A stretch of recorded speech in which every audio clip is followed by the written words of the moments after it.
In the dark shadows, in the white cold, fearlessly we search for knowledge new and old. We drink the strong spirits and read the ancient tomes. The order of the Abracast. We are the brave and the bold.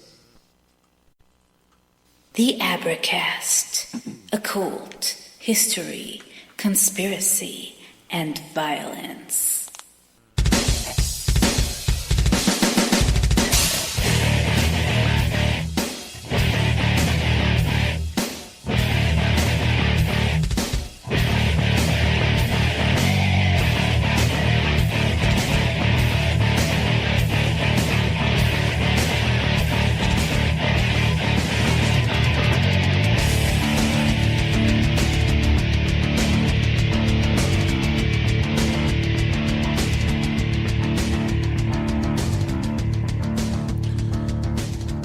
All right, welcome everybody. This is the Abracast, and I am John Towers. We have a listener requested show this evening.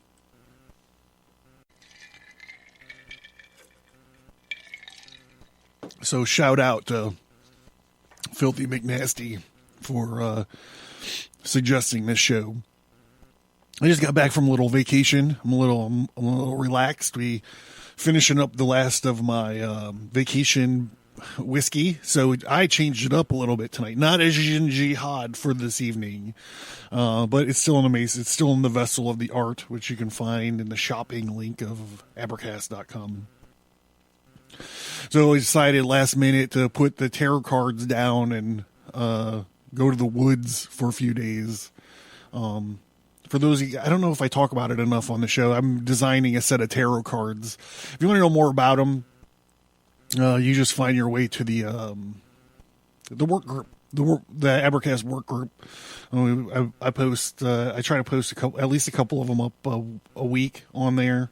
So yeah, we're just gonna get into it. This might be a short episode, but I'm literally recording it the day I'm posting it.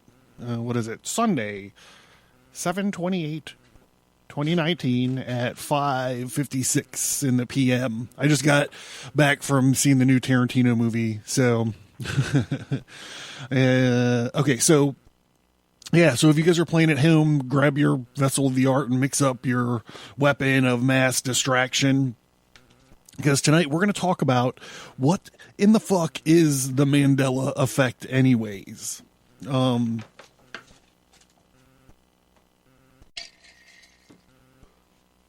So I'm sure that you've heard, if you're listening to this, maybe there's a chance that you might have heard of the Mandela Effect. But it's hard to find like a definition of what it is. And so in order to kind of put it in context and lay it all out on the table, so to speak, I thought that we should seek for define the edges here. What exactly are we talking about? I'm not exactly sure that when everybody talks about the Mandela Effect, they fall into the same criterias that I have defined here. So just to say, the Mandela Effect, I guess, like I said, I couldn't create I couldn't find a great definition. So I'm trying to sort of say it here in my way. The Mandela Effect is a phenomenon where large groups of people are confronted with the evidence that their memories on a large scale are or seem to be wrong, leading to speculation and conjecture that the past is being altered in some way. So I think that is a pretty well-defined thing. I'm not sure if you agree or not. So I checked in at dictionary.com and I found it under slang. Where does the Mandela Effect come from? Well, here we go. Here we go.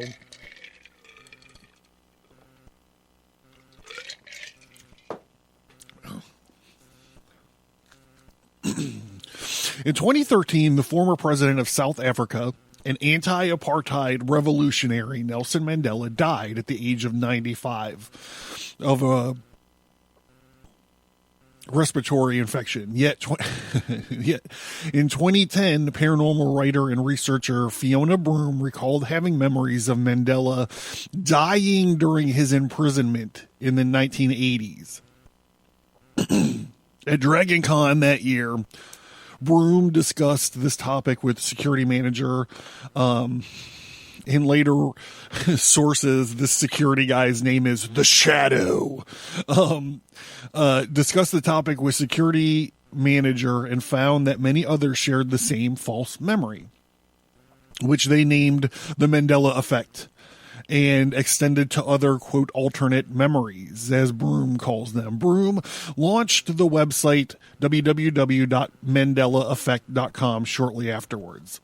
At this point, I'm just going to stop real quick and say, in this episode, I relied on a bunch of websites, and not any books. So the featured sites for this evening are dictionary.com, space.com, mandelaeffect.com.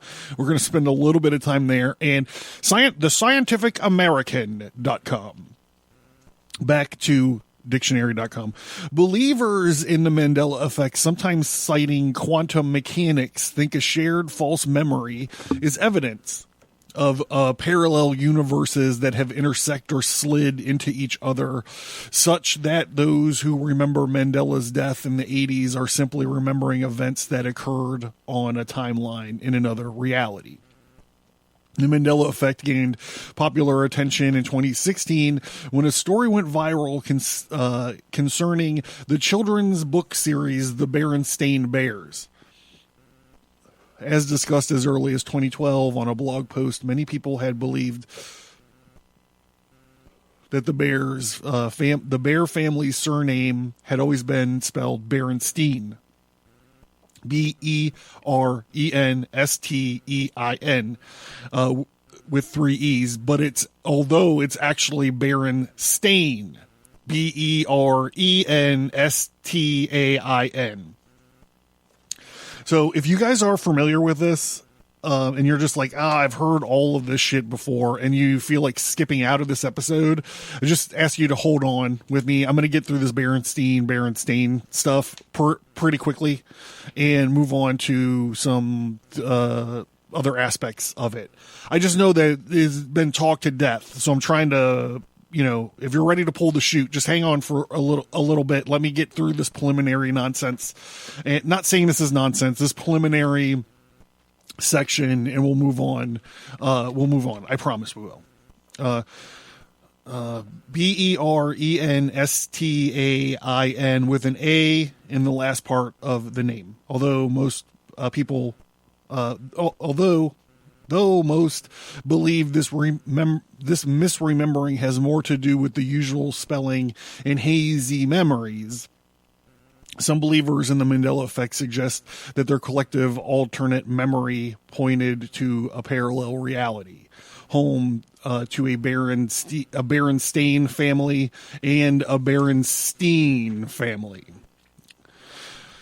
So if you've never heard this before, I'm sure you've heard it before. Okay, so I'm just going to jump on the MandelaEffect.com real fast and talk about some of the other Mandela effects. The Mandela effects? I don't know. Talk about some of the other Mandela effects. Berenstein versus Berenstain. We already said that. What does the website have to say about it? Let's see.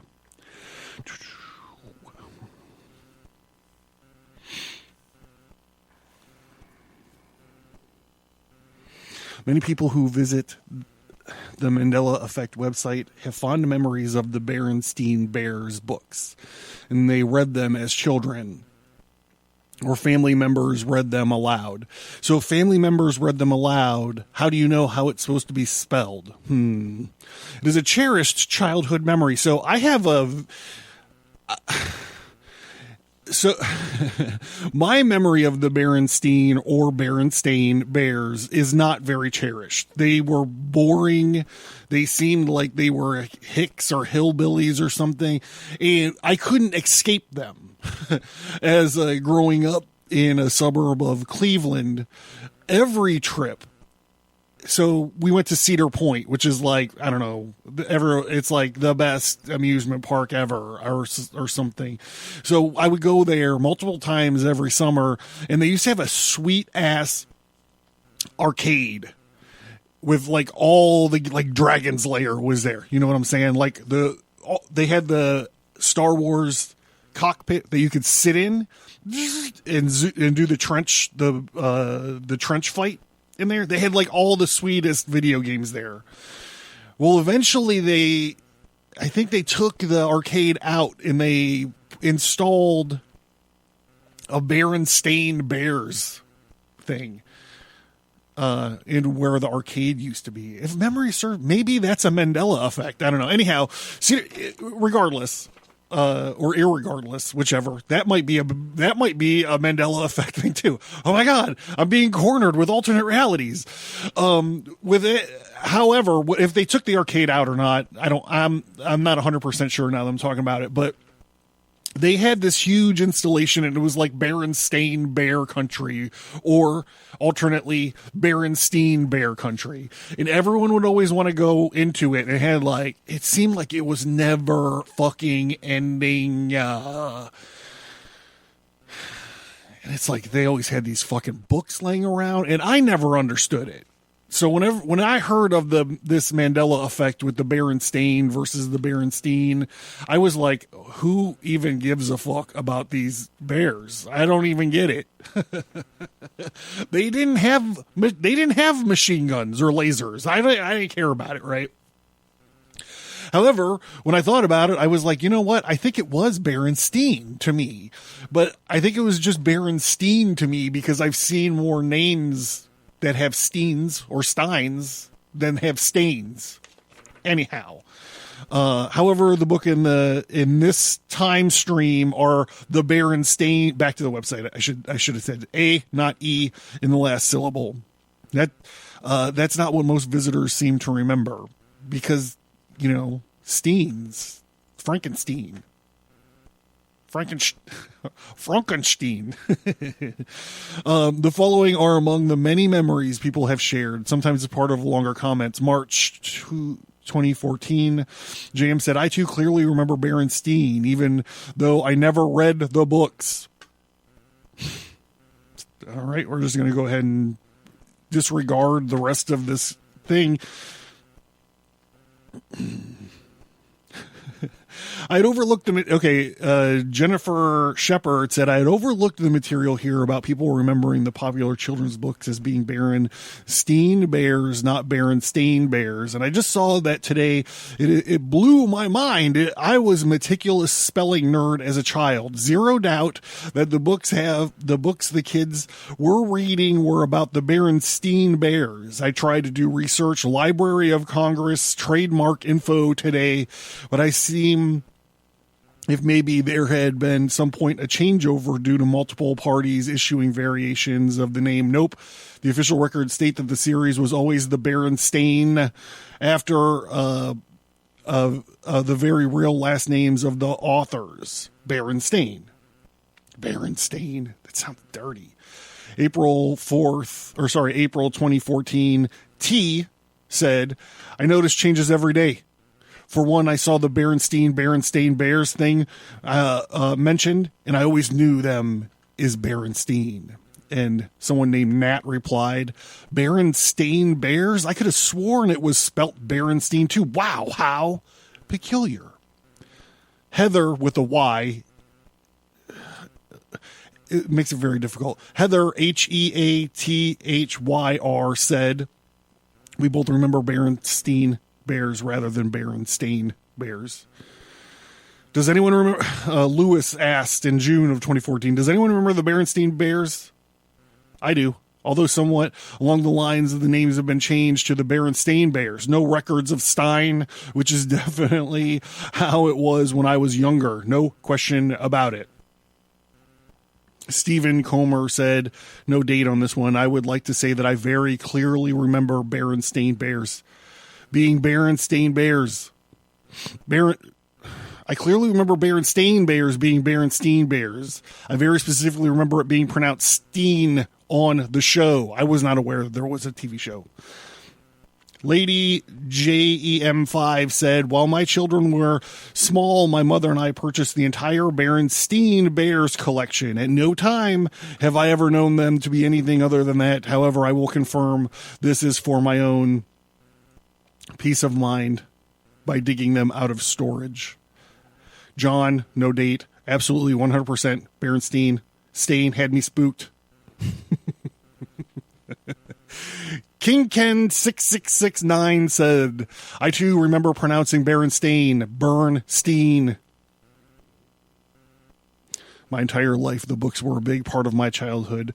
My grandmother read them to me until I was much too old. I enjoyed every fucking second of it. I was quite surprised when I saw the thread and the claim, it is a hard thing to swallow. My first thought naturally was, I'm misremembering. That wasn't enough. I tried to make some sense of it in my post here. When did the Berenstein versus Berenstain debate begin? I can't remember. Or I can remember an event less than 5 years ago. I was referencing them in a text message to a friend, and I do remember looking up the correct spelling on my phone, and I remember it clearly being Steen. However, part of me feels that I'm buying into the, quote, crazy, unquote. The other part of me trusts that I am not misremembering. Mina, no date, says, this will be the last one, because we have a couple other I need to get to. Mina, no date, said, I also know without a shadow of a doubt that the children's books were Berenstain Bears, not Berenstain Bears. I am a readaholic, and ever since I was 4 years old, I read every word. Just as I've done it with all these comments all the time, I was misreading Berenstein, and our next door neighbor was Mr. Steinman, pronounced Stein. So I asked my grandmother if it was pronounced Berenstein or Berenstein. She said it was pronounced Bernstein. Bears, different than Mr. Steinman's name. I would have never have asked her how to pronounce it if it had been spelled Berenstain. Imagine submitting FOIA requests, copyright information. All right, here's one that well, I guess I could come down on both sides of some of these.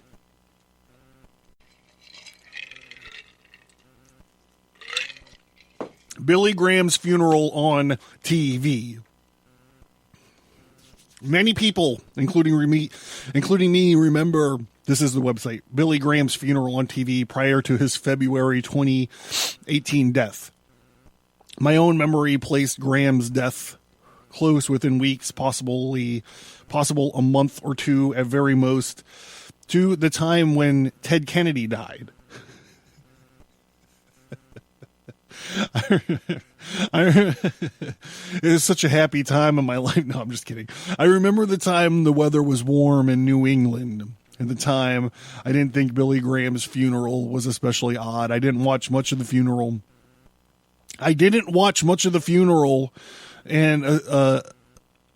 And burial coverage. I can remember flipping through TV channels and seeing most networks carrying the event. And I remember thinking at Ted Kennedy's funeral, wow, just had lots of shows preempted by Billy Graham's funeral. I guess what kind of coverage has become a standard? And I clearly remember the funeral and related TV coverage for several days. Apparently this, quote, memory, unquote, is prevalent. Perhaps more prevalent than the Nelson Mandela ones. I have actually argued with a friend because she was 100% certain that Billy Graham had died. She too remembered the funeral on TV. It took Wikipedia to prove that we both had an odd, completely identical memories that never happened. Not in this time stream anyways. skipping ahead, and like me, most are entirely certain that they aren't mixing it up with Billy Graham's wife's funeral, which had some coverage on TV news shows. Ruth Graham died in 2007. Ted Kennedy passed in 2009. Ted, my car has killed more people than your gun. Kennedy passed in 2009. It's not close enough for me to connect my memories. All right, here we go. I'm just going to zip through a couple comments. Wait, Marina Ekrick said, no date. Wait. Billy Graham is alive? Since when? I remember his death, but not his coming back. Jonathan, no date, said, Billy Graham, for surety. I tested on my mother and I asked her, hey, do you remember Billy Graham dying, right? In which she replied, yeah, he died of Alzheimer's. And when I informed her that he was still, in fact, alive, she said, oh, well, then he was in the hospital from it. Totally reasonable remembering. So Billy Graham Jeff said March 2012. So Billy Graham didn't die? I distinctly remember hearing about his death. I really can't be sure about the Mandela, though. I did think he was dead. I remember hearing about Ernest Borgnine dying, but he's still alive, apparently. In a later comment, thinking about it some more, I distinctively remember seeing Billy Graham's funeral procession on TV. Let's see. Oh, this looks like...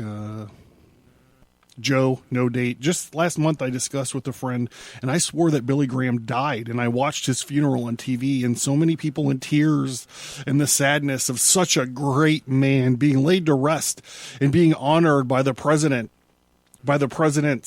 And I even remember Bill Clinton speaking words in his honor. My friend said I was crazy. I asked my mother and she said she remembers us talking about his passing. I just don't know what to think. Lane, I also thought Billy Graham was gone for sure, seeming to recall something with his son speaking, etc. All right, let's move into another one here.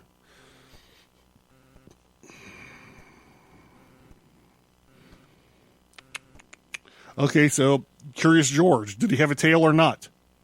He's never had a tail.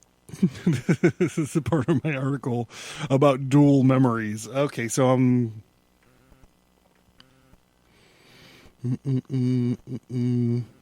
Everybody remembers Curious George with a tail. Most usually know that he was a chimp, although some books said he was a little monkey.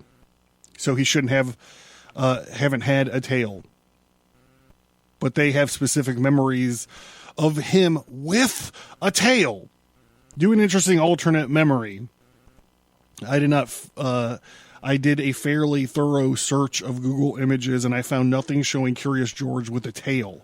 If I overlooked an actual Curious George image with a tail, please let me know.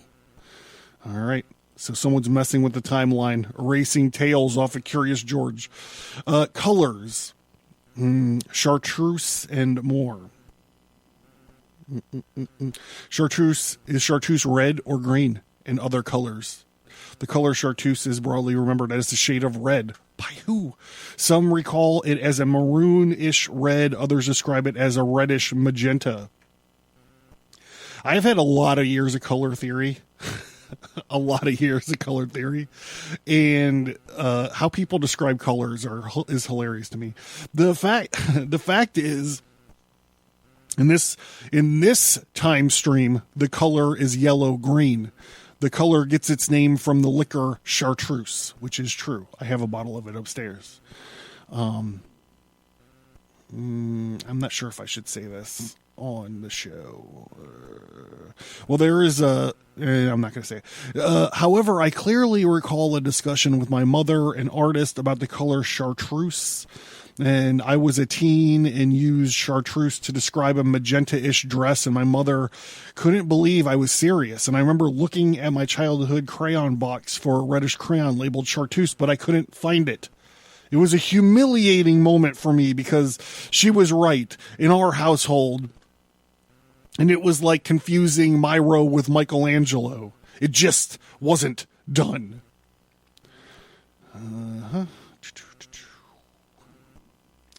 So just out of curiosity, if someone was changing details, how would one go about to change the color of chartreuse? Okay, so the color of chartreuse was based on the wine that was green. So they would have had to convince. Okay, so originally it was a red wine was named chartreuse, and that's what the color was named off of. How would one go about changing that? Just a thought. So there's another one here about the Ghost Hunters TV show. Some remember the earliest show named as TAPS, TAPS, not Ghost Hunters. Yes, we know the real life team is called TAPS, TAPS, and some of their gear has always said that. Okay, so why is this listed?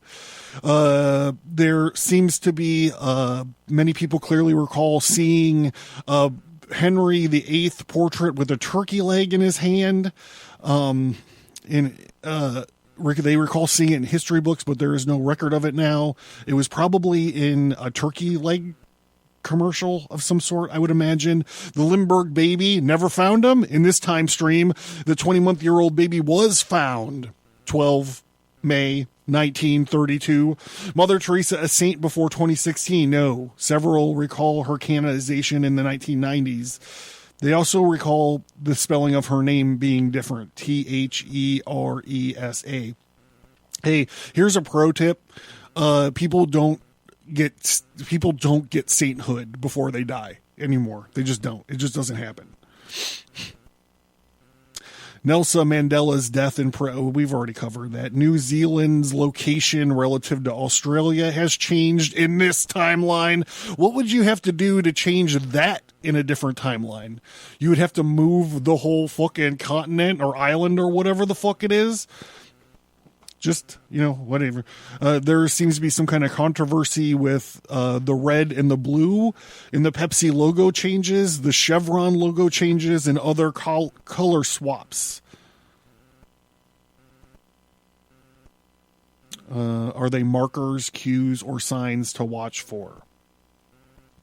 The sky has changed in various timelines, changes in the sun, moon, stars, planets, and their moons, constellations, configurations, and placement, and the color of the sky in general. People have different recollections of it. Tiananmen Square, memories of a young man being run over by a tank. It might be a Mandela Effect issue or simple media manipulations. There's some celebrity stuff. Agatha Christie never found after her 1926 disappearance. And this time stream, she returned up to 10 days later, but never explained her disappearance. Is it Barbara, Barbara, or Barbara, Barbra Streisand? In this reality, it's Barbara, Barbra.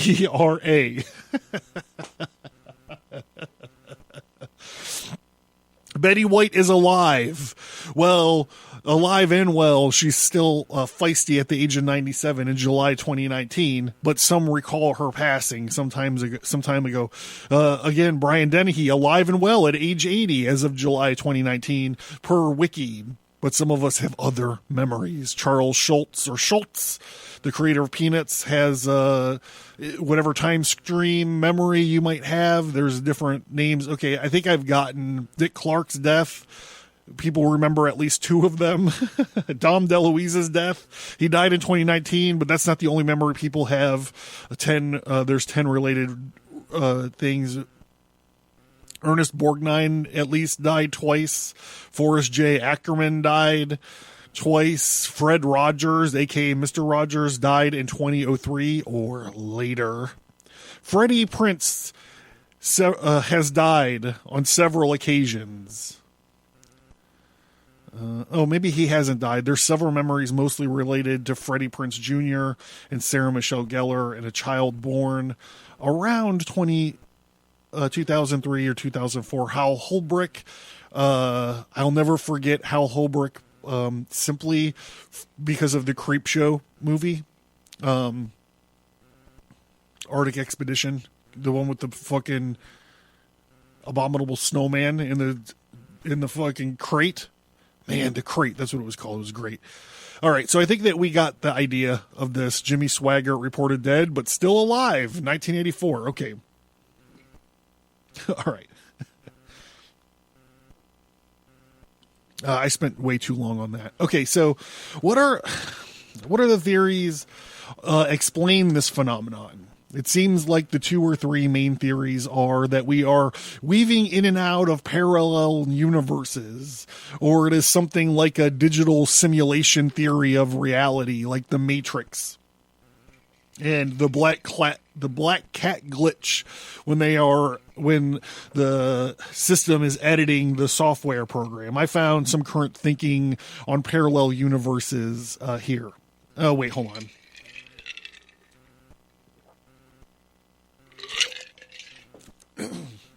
I am running longer than usual, but I need to say a pet peeve of mine.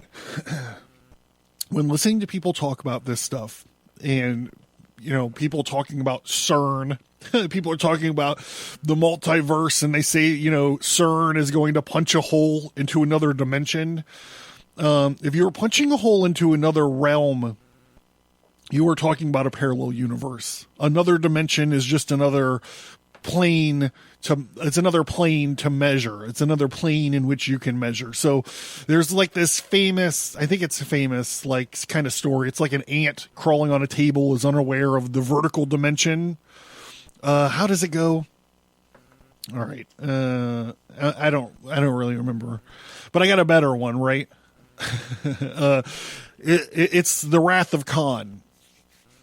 Like the original Wrath of Khan, not like the one with Benedict Cumberbatch. Kirk and Spock, in the original Star Trek episodes, the ones from the 60s, Kirk and Spock would often be shown playing 3D chess. And in the Wrath of Khan, when Khan shipped the Reliant, he commandeered a Starfleet vessel named the Reliant, and he uses it and he cripples the Enterprise. And Admiral Kirk and the gang flee to the Mutara Nebula. Do you remember this? They flee in there because the static jams the Reliant sensors. And Spock says something like, Khan's attack patterns show 2-dimensional thinking. And you're like, oh, snap. I remember all those scenes from the original Star Trek where Kirk and Spock were playing each other in 3D chess.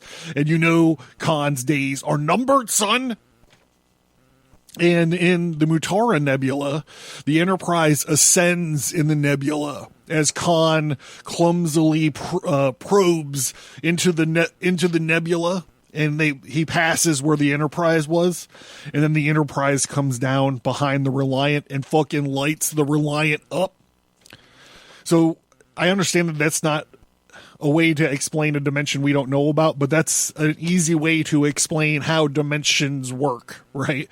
So an example of punching a hole into a parallel universe would be, well, probably the easiest, most accessible one would be that fucking J.J. Abrams Star Trek movie, but I don't count anything that J.J. Abrams does to any of my beloved mythologies. It created the Calvinverse when Spock went, or when the Romulan bad guy that's named after a Roman goes through and travels time, creating a Calvinverse. That first movie would make my point, but instead let's talk about something a little bit more classic. The Mirror Universe from the original series, where Kirk and his team accidentally punched a hole into a parallel universe by accident due to a transporter malfunction. And they find themselves in a universe where enlightened Federation of Planets are replaced by a warlike, brutal empire. It's a little different, but it's mostly the same. That's a parallel universe. All right, back to... hold on, let's do this.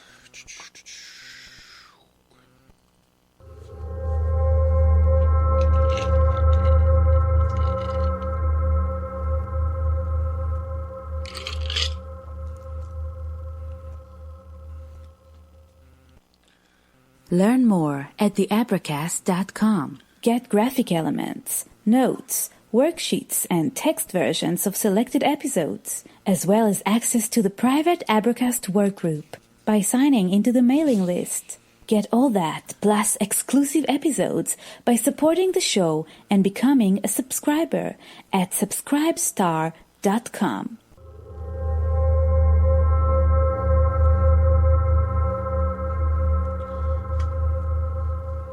So we're going to go to space.com. I found this article called Parallel Universes, Theories, and Evidence from May 2018 by Elizabeth Howell.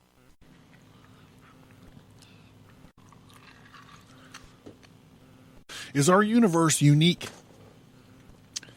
From science fiction to science fact, there is a concept that suggests that there could be other universes besides our own, where all the choices you made in this life played out in an alternate realities.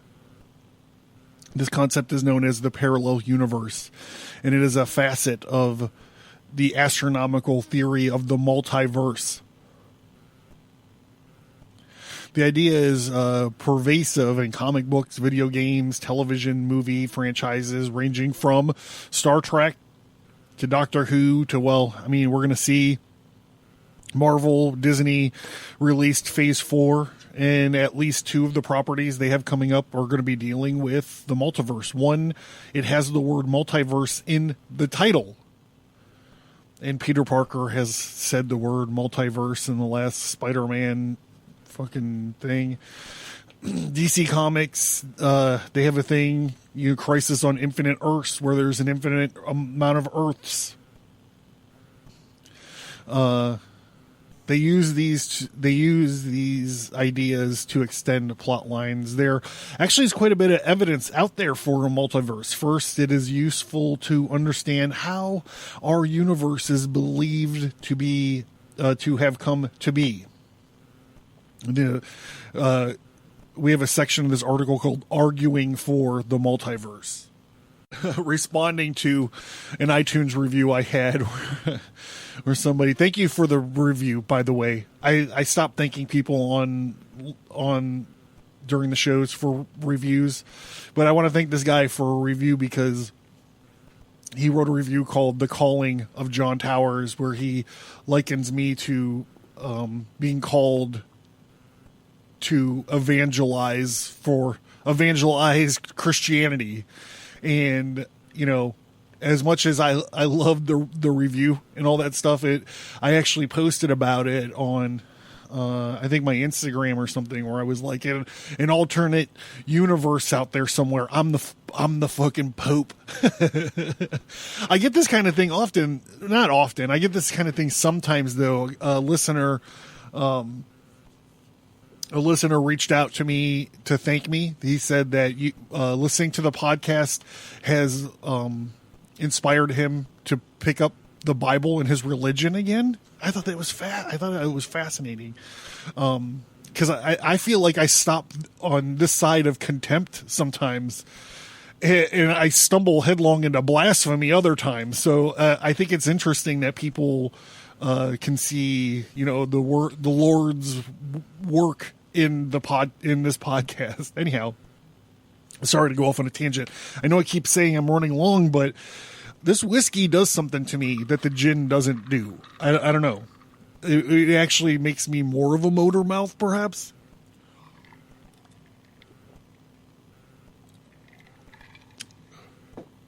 With that being said, here's to grinning. Here's to swimming with bow-legged women. Back to the article, around 13.7 billion years ago, simply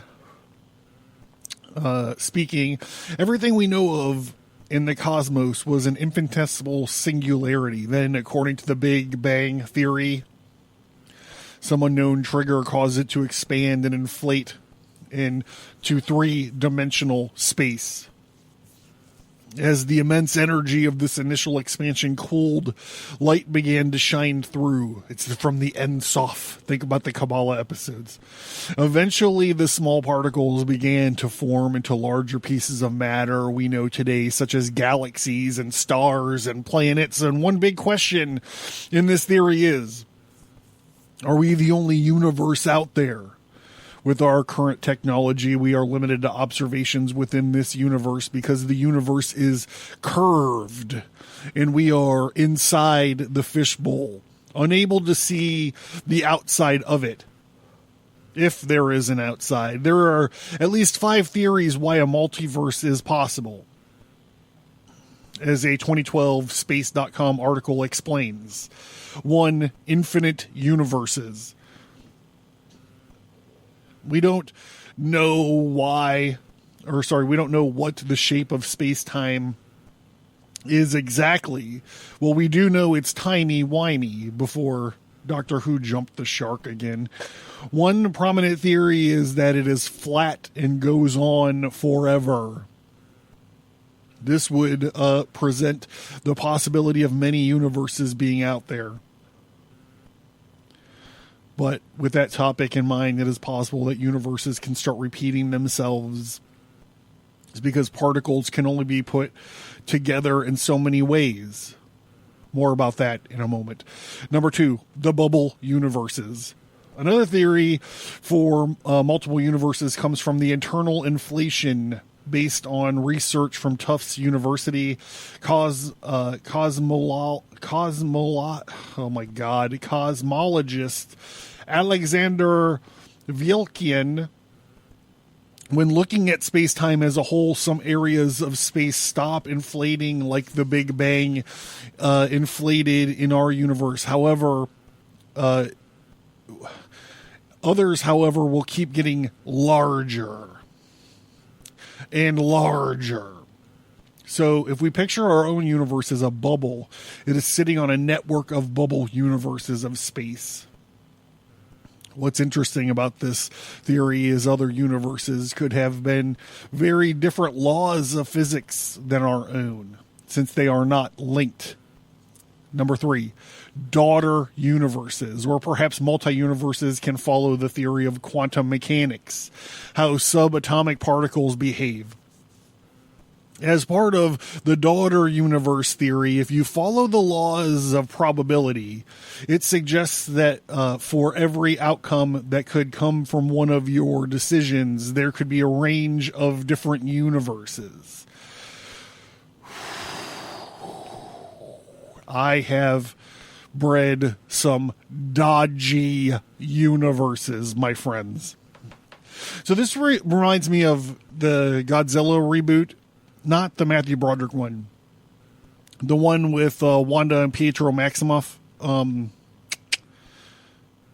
Garrett, whoever, I don't remember. The one where he's all like big and he's fighting the flying cockroaches. I don't. They need to start asterisking these things. You can't just call it Godzilla. There's been like 5 movies called just Godzilla. Anyhow, when they're tracking the Mudos or the giant fucking monsters or whatever, they have like, it looks like a map and it has like these lightning bolts going through them. These lightning bolts are their predicted path of like trajectory. So like if it gets here, these are the 4 ways it could go. And if it gets here, these are the 4 ways it could go. And if it gets here, these are the 4 ways it could go. And then the computer looks like it's calculating all 3 of their movements into there, and that's when they were able to figure out, like, or there were only 2 of them at the time. This is how they chased it to Alamogordo or Area 51. Have fun storming it. Yeah, so that's interesting. That's the only visual kind of way I can think about what they're just talking about.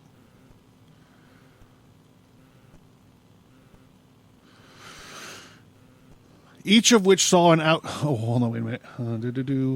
It suggests that for every outcome could come from one of your decisions, there would be a range of universes, each of which saw an outcome could to be in one outcome come to be. So in one universe, if you took a job to China, another, perhaps you were on your way to your plane, landed somewhere different, and you decided to stay, and so on and so on.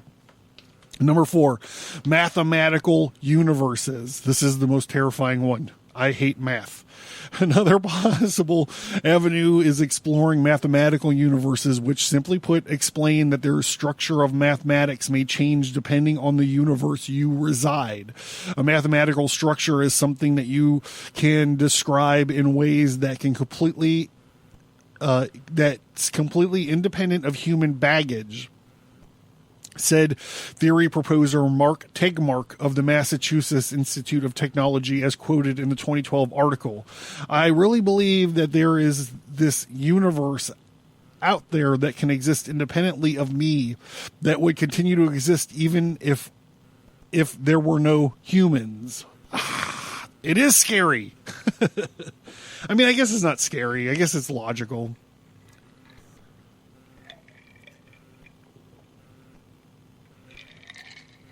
I mean, I guess you just have to delay that one lightning strike, whatever got us crawling out of the swamp. The 5th one are parallel universes. And last but not least is the idea of parallel universes, going back to the idea that space-time is flat. The number of possible particle configurations in multiple universes would be limited to 10 over 10 over 122 distinct possibilities, to be exact. So I'm only guessing at what these symbols mean. It's like a greater than symbol, but it's pointed. I don't even know how to describe it. It's like an arrow pointing up, but without like the shaft part of it. Without the shaft? You mean just the tip? Yes, just the tip. So with an infinite number of cosmic patches, the particle arrangements within them must repeat infinitely, many times over. This means that there are infinitely many parallel universes, cosmic patches exactly the same as our own, containing someone exactly like you, as well as patches that differ by just one particle position, patches that differ by 2 particle positions, and so on down. The patches are until they're totally different than ours. Famously, physicist Stephen Hawking's last paper before his death also dealt with the multiverse. The paper was published in May of 2018, just a few months after Hawking's demise. About the theory, he told Cambridge University in an interview published in the Washington Post, quote, "We are not down to a single unique universe, but our findings imply a significant reduction of the multiverse to a much smaller range of possible universes," unquote. So the first thing that I think of when I read this one, I don't even know if I should say it because it's going to fall into line with what we're going to be talking about next, but okay, so I'm going to do it. In The Matrix, the first Matrix movie, the really, really good one, the one programmer that programmed like the simulation, when Neo and Morpheus are walking through the simulation, like everyone's twins, except for the one lady in the red dress. Everybody's twins in the scene. There's Morpheus, there's Neo, there's a lady in the red dress, and everybody else are like twins, or the majority of them are like twins. And that's what this is saying, is this, if this programmer were the person that's controlling the universe, instead of like creating a whole person, he would just copy, paste that person, might make a few changes to the wardrobe or whatever, and then he's like, I'm done. This is like an animator trick, right? So very interesting. So I found this. So speaking of the Matrix, I found this article on computer simulation theory from the Scientific American. Are we living in a computer simulation? ? High-profile physicists and philosophers gather to imagine this. Imagine being in this fucking room. Gather to debate whether we are in a real or virtual. To debate whether we are real or virtual and what that means either way. This article was written by Clara Moskowitz, 2016. So it's getting late. I've been very active all day long. We woke up early for the campground and all this stuff. Then I ran home. I did all like the camping recovery stuff you got to do. I'm in the middle of doing laundry.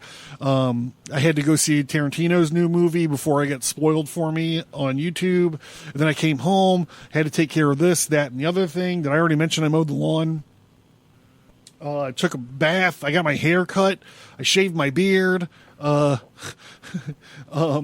have to record this podcast. I still have to edit it and get it up there tonight. This is the latest I've ever published a podcast. So, I don't know. So if I feel, I'm half in the can drunk on this whiskey already. I've been drunk for like 5 nights in a row, I think. So if you feel like, hey man, he's losing a step, I'm not losing a step, bro. I'm just recovering from vacation. I'm just getting ready to get back on track.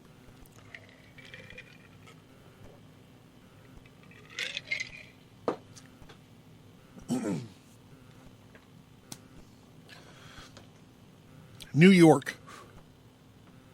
That's like a dateline. That's not part of the writing. If you, me, and every person and thing in the cosmos were actually characters in some giant computer game, would we not necessarily know it? The idea that the universe is a simulation sounds more like the plot of The Matrix. It is the exact plot of The Matrix.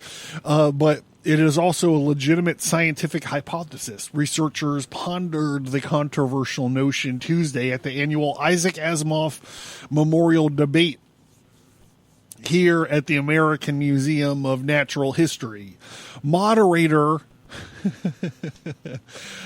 no disrespect to this guy, moderator Neil deGrasse Tyson, but to me, he's just like the real life Lando Calrissian. He's got like the same mustache and everything.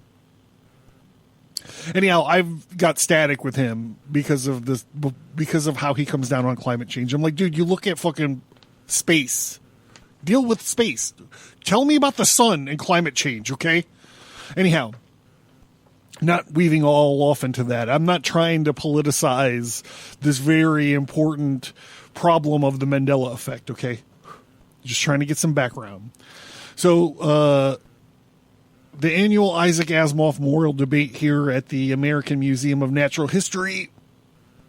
Moderator Lando Calrissian says the director of the museum's Hayden Planetarium puts the odds at 50-50 that our entire existence is a program on someone else's hard drive. I think the likelihood might be very high, he said. He noted the gap between human and chimpanzee intelligence, despite the fact that we share more than 98% of our DNA. Somewhere out there could be a being whose intelligence is that much greater than our own. We would be drooling, blithering idiots in their presence, he said. In that case, it could be easy for me to imagine that everything in our lives is just some creation of some other entity for their entertainment. The Gnostic in me is screaming, yes, his name is God. His name is God. It doesn't have anything to do with the hard drive. This is your soul. A popular argument for the simulation hypothesis came from University of Oxford philosopher Nick Bostrom in 2013. After he watched The Matrix, he came up with this genius idea. When he suggested that members of an advanced civilization with enormous computing power might decide to run simulations of their ancestors. This is exactly the plot of The Matrix. The Matrix came out in 1999. All right. Okay. Whatever. How does Nick Bostrom get credit for this? They should be calling the Wachowski sisters up there. What are we supposed to call them now? Just the Wachowskis? Is that right? They would probably have the ability to run many, many such simulations to the point where the vast majority of minds would actually be artificial ones within such simulations rather than the original ancestral mind. So simple statistics suggest it is much more likely that we are among simulated minds. And this brings us Current. This brings us to the NPC. Orange Man Bad. There are other reasons to think that we might be virtual. For instance, the more we learn about the universe, the more it appears to be based on mathematical law. Perhaps that is not a given, but a function of the nature of the universe we are living in. If I were a character in a computer game, I would also discover eventually that these rules seem completely rigid and mathematical, said Max Tegmark, oh my God, I had such a hard time with this the first time, a cosmologist of MIT. That just reflects the computer code in which it was written. Furthermore, ideas from information theory keep showing up in physics. In my research, I found this very strange thing, said James Gate, a theoretical physicist at the University of Maryland. I was driven to error-correcting codes. They're what make browsers work. So why were they in the equation? I was studying about quarks and electrons and supersymmetry. This brought me to the stark realization that I can no longer say people like Max are crazy. All right, so we're going to bust this into a two-parter, partner. And, so we'll pick this up next month.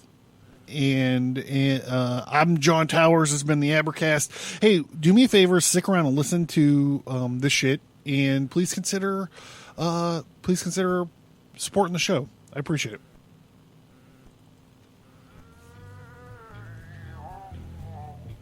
Hey, check out this month's Fellowcraft episode. It's all about the lessons of Zarathustra. Check out this clip. All right, so listen to these two statements juxtaposed. On the new idol, the state has become the new idol that the masses worship. It encourages uniformity and mediocrity, pandering to the masses, and freedom can only be found outside the confines of the state.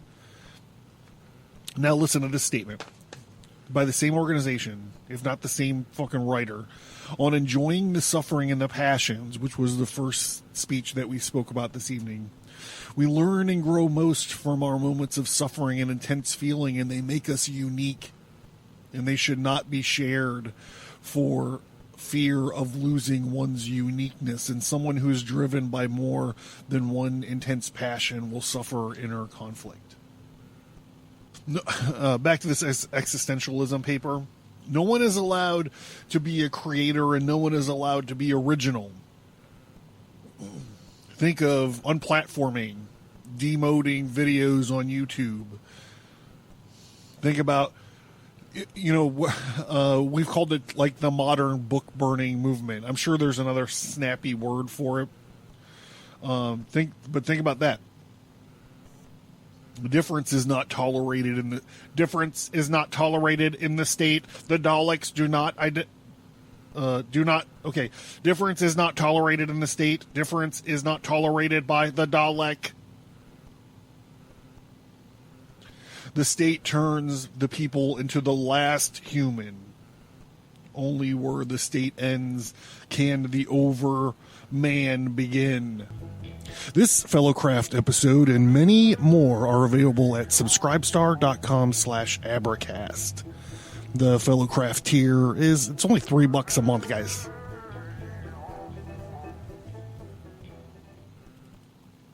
Learn more at theabracast.com. Get graphic elements, notes, worksheets, and text versions of selected episodes, as well as access to the private Abracast workgroup by signing into the mailing list. Get all that, plus exclusive episodes, by supporting the show and becoming a subscriber at subscribestar.com.